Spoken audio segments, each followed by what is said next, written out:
Docked in New York City, the Intrepid Sea, Air, and Space Museum is located on the west side of Manhattan on Pier 86.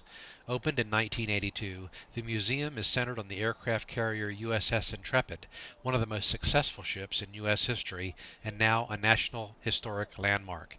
In 1943, Intrepid was commissioned and served proudly in World War II.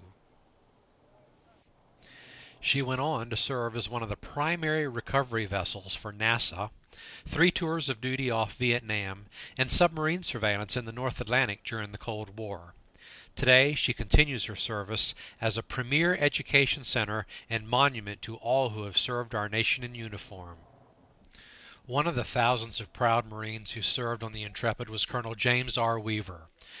November 10, 2008 was the 233rd birthday of the U.S. Marines. Also on that date, a ceremony was held on the deck of the Intrepid dedicating the display of 4 replicas of planes that threw missions off of the Intrepid. One of those planes was a replica of the F-3D plane piloted by then-Captain Jim Weaver.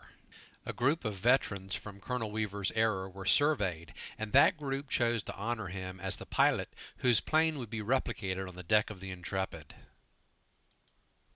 Here are just some portions of that ceremony.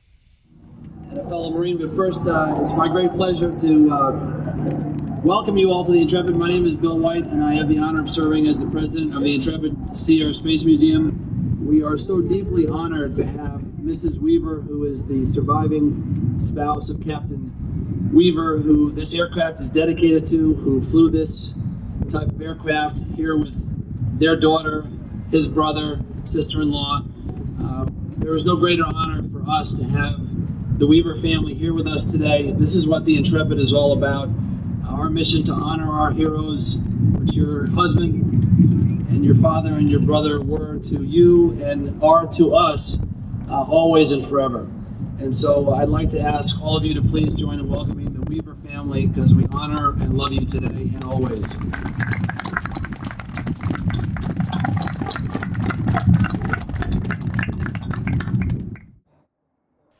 Frank and Charlotte, Barbara, Shay, and I attended the ceremony. Next, local personality Greg Kelly introduced Barbara for a brief presentation. The aircraft behind us, Captain J.R. Weaver. Mrs. Weaver.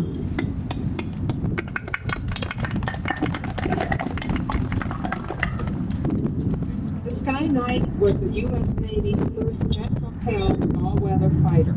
First flown on February 13, 1950, the most famous was the A-4 Skyhawk of 1954, one of which is on display in the Hangar Deck exhibition. The 2-seat Sky Knight carried a pilot and radar operator, could fly 600 miles per hour at heights up to 44,000 feet. Sky Knights destroyed more enemy aircraft than any other type flown by the U.S. Navy or Marines in the Korean War. Sky Knights played an important operational role in the Cuban Missile Crisis and later in the Vietnam War. This Sky Knight is painted in the colors of Marine Squadron VMFN 513 as flown during the Korean War.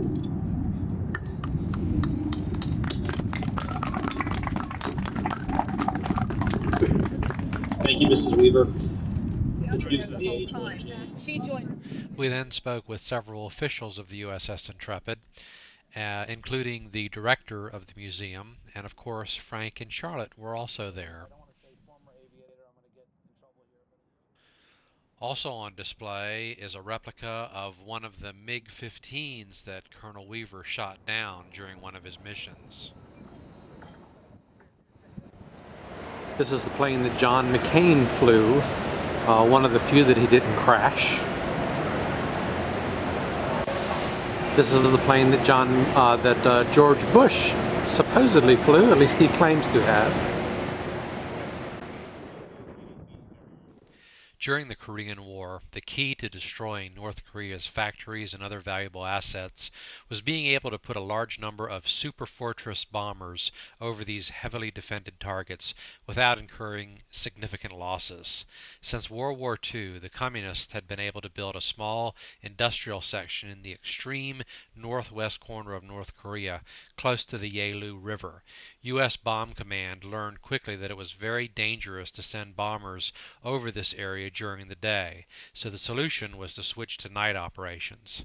This cut down on losses, but another major problem evolved, a problem caused by Soviet-designed radar systems. A new Marine twin-jet engine night fighter soon solved the problem. Brought to Korea to protect the bombers, the new Douglas F-3D Skynight, with its sophisticated radar, could intermingle with the bombers' streams. The enemy ground control intercept could not distinguish between the B-29s and the F-3Ds. With this advantage, the F-3Ds racked up several night kills without a single loss. The stubby little fighter was affectionately referred to as Willie the Whale.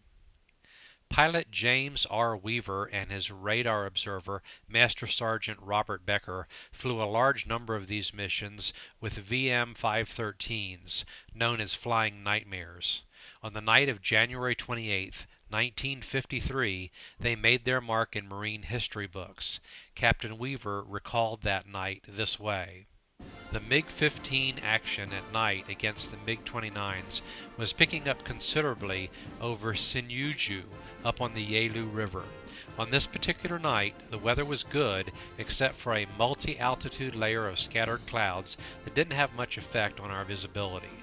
After checking in with ground control radar unit, I was vectored into a position between the first flight of B-29s and the river, well above 20,000 feet.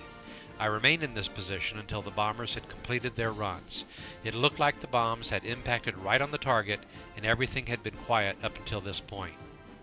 Regardless of the MiG activity or the intensity of the anti-aircraft fire, the bombers could not take evasive action when they were locked on their targets. When the bomb runs were uncontested, the B-29s knew they would catch hell when they made the turn to head home. The MiGs were laying back, waiting for their chance, and they were aware that there were Marine F-3Ds in formation, so it developed into a cat-and-mouse game with very high stakes. During the bombing run, apparently there were MiGs trailing the formation, far enough back so as to not attract attention. As the bombers exited the area, our radar operator on Chodu Island directed me to an unidentified aircraft. As there were no friendlies in the area, it had to be hostile. My radar operator, Master Sergeant Becker, had a solid lock-on at about 15 miles out. As we got closer, I could make out what appeared to be the glowing tailpipe of a single-engine jet. At that point, I dropped the nose slightly and increased speed to close quickly on the bogey. I had already gone guns free, cleared to fire. My dive was getting steeper and steeper, and the target started moving to my left at a little less than a mile's distance. There was a good reason that the enemy interceptors were usually scarce when the B-29s were close to dropping their loads. At this time, the searchlights and anti-aircraft would open up, and anything within their range was fair game. In one incident, reported by an F-3D pilot, the MiG-15 slowed down deliberately to lure him into a flak trap. Fortunately, it did not work, but the Skynight and crew could have disappeared without a trace. I closed the gap to within an easy firing range. I used 3-second bursts and yelled to Master Sergeant Becker to keep his lock on, even though I had a good visual. It was hazy and we didn't want to lose him. The tailpipe fire was growing and becoming ragged as we pursued the MiG toward the ground. By this time, I had probably fired 5 or 6 bursts.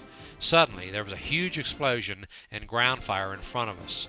We leveled out of a steep dive and were in a slight turn and passing by the ground fire on our left. We were so low that only luck prevented us from either hitting the ground or drawing a lot of anti-aircraft fire from close range. The damaged MiG had hit the ground at very high speed with a massive explosion. Fortunately, we were far enough behind it that we had time to pull out.